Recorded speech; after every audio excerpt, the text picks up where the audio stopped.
ఏదైనా ఒక విషయాన్ని గ్రహించేవాడిని జ్ఞాత అంటారు.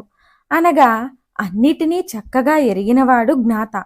తెలుసుకోవలసిన విషయం ఏదైనా ఒకటి ఉన్నప్పుడే దానిని తెలుసుకునే జ్ఞాత ఉంటాడు. ఈ సృష్టి అంటే అనంతమైన తెలుసుకోవలసిన విషయాల సమాహారం.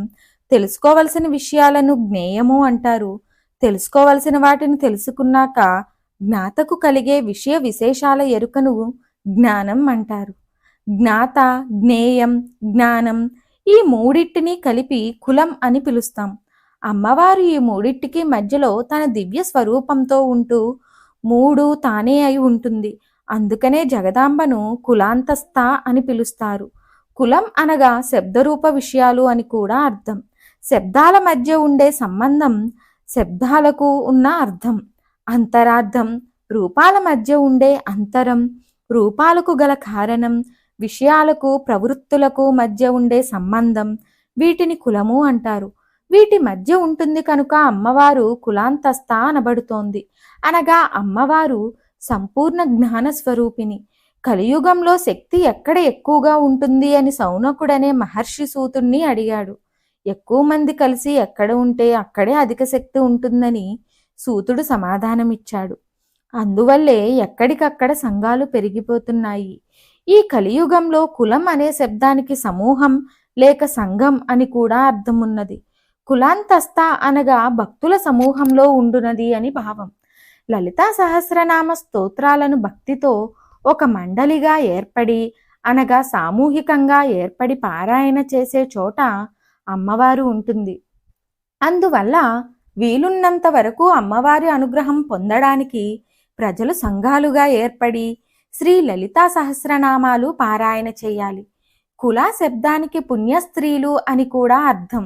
సంఘసేవ, దాతృత్వం కలిగి పతి కలిగిన స్త్రీని, ఆకలిగొన్న వారిని అన్నం పెట్టే స్త్రీని, వేద ప్రమాణాన్ని అంగీకరించే స్త్రీని, సంతానవతి అయిన స్త్రీని కులం అని మంత్రశాస్త్రం వ్యవహరిస్తోంది. ఇటువంటి పుణ్యస్త్రీల రూపంలో అమ్మవారు ఉంటుంది కనుక ఆ తల్లిని కులాంతస్థ అన్నారు. ఈ మంత్ర ప్రయోగం ఫలితం తెలుసుకుందాం. శాశ్వత సౌభాగ్యం కావాలని కోరుకునే స్త్రీలు ఈ మంత్రం 108 సార్లు జపిస్తూ ప్రతి శుక్రవారం వీలున్నప్పుడు అమ్మవారికి కుంకుమ పూజ చెయ్యండి. కుటుంబంలోని బంధువులతోనూ కలహం ఏర్పడినా లేక కలహం రాకూడదని కోరినా 9 శుక్రవారాలు మందార పూలతో కుంకుమతో ఈ మంత్రాన్ని 108 సార్లు జపిస్తూ పూజిస్తే అమ్మవారు అనుగ్రహించి కలహాలు తొలగిస్తుంది. మనం కులం వారితో సంబంధం బాగుండడానికి మంగళవారం నాడు పాయసం నివేదించి అమ్మవారి పటాన్ని ఈ మంత్రం 108 సార్లు జపిస్తూ కుంకుమతో పూజించాలి. సృష్టికి సంబంధించిన రహస్య విజ్ఞానం పొందాలంటే 41 రోజులు ఈ మంత్రాన్ని రోజు 108 సార్లు జపించాలి.